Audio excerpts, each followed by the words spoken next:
We are back. Different location, day 2. Larry's got the giggles. What's happening, everyone? Listen, day 2 of CCE. It was a jam-packed day. It was like one of those.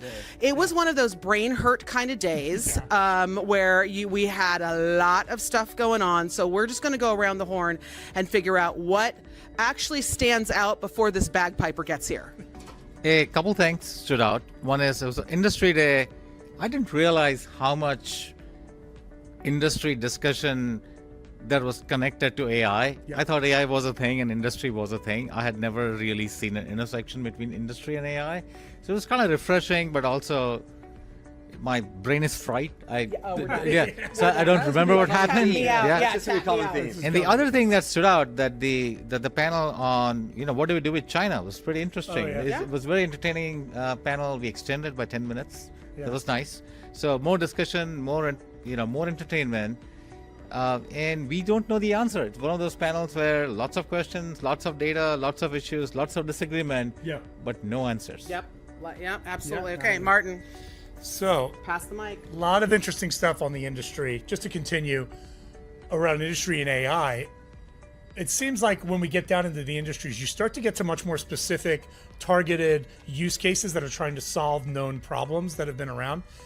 The biggest problem that I heard about and seemed to be constant was the go-to-market issue of, AI can help us either when we're coding something or speeding something up, but traditional go-to-market still makes us lag. We're still in the marketing, in the sales, and a lot of the other execution around go-to-market is, even if we speed this part up, the rest keeps it at just the same or just as long as before. So we really do need to rethink our go-to-market. And that's where I had a really interesting conversation with the CTO of Gainsight and talking about how product and sales and revenue teams can really start to rethink the entire go-to-market process to get in line in the AI age, right? So that was some interesting stuff that I saw.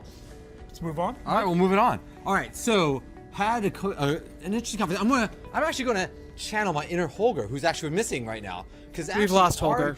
Our two worlds, nice. We're not gonna go there. All right, our two worlds actually are converging, right? His panel was around, is this set of managers gonna be the last ones to only manage humans, right? And when we start getting data to decisions, the real question is, who gets fired when agents make a wrong decision? And these worlds are combining. Oh, was that not the answer?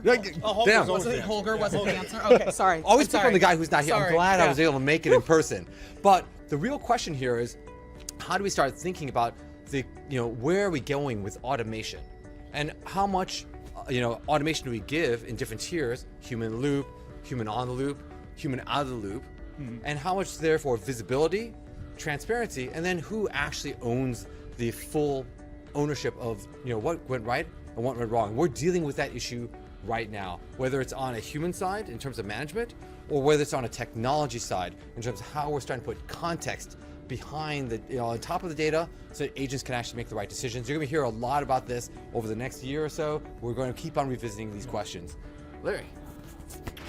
I was interested in the buy side today. I got to wonk out with a couple financial services people. That was good. I went over time, so whatever, right through the hook. Costco, speaking of buy side, they have so much upside with AI and CX and building more stores. So, I'm a Costco convert. But I'm fascinated with where they use a lot of that data, because we, with Costco, they're a good friend to Constellation. So we get to kind of hear some of these background stories. Pistachios is the answer. Yes.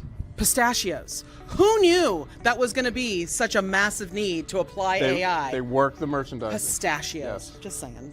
So the buy side stuff was really good. The other comment stuck out. I think it was from the Chick-fil-A person where he said we're just going to need totally new organizations to handle agents and people, and basically the hierarchy we have now in the enterprise isn't going to hold up. Change management. We're facing down that barrel. The thing I loved about all of the sessions is they all came together, and this is one of the reasons why you never question the process of how this agenda comes together, right? Is because we heard about. Well, we do up until we do. Well, we do. Let me tell you, we stop questioning it like tomorrow, but that's beside the point. But what we wrapped with today with Whitney Johnson, who is absolutely incredible. If you guys have not heard her, seen her, check the podcast, go back and watch Disrupt TV episodes with her. She's absolutely incredible.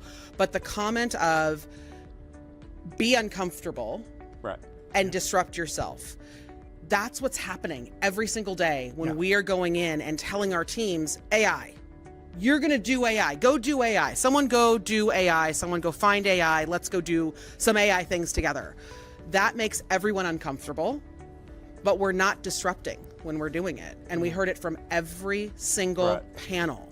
We're changing, we're doing, we're trying to do some different things, but are we truly disrupting? And I think all the panels today would kind of agree that we're not necessarily doing that on purpose. It might happen by accident, but it's not happening on purpose. So if day 2, if we can walk away with this idea that yes, AI has to bring us back to people, to those human instincts, that data is going to get us there, that we can start to architect new ways to sell to those people and help our sellers sell better, but also that we can secure it, that we can develop new products thanks to it and because of it. And that way we get better stories. That's where we're the most uncomfortable, and that's how we just disrupt ourselves, and that's how we actually bring change to our organizations. So it does really wrap in all together. Don't tell Ray. Whatever you guys do as you're watching this, do not tell Ray Wong his agenda makes sense, because that, we're never going to hear the end of it. God. It's not supposed to look like it makes sense. It's not supposed to. We're just happens chaos in a bottle, everyone. It's an organized chaos.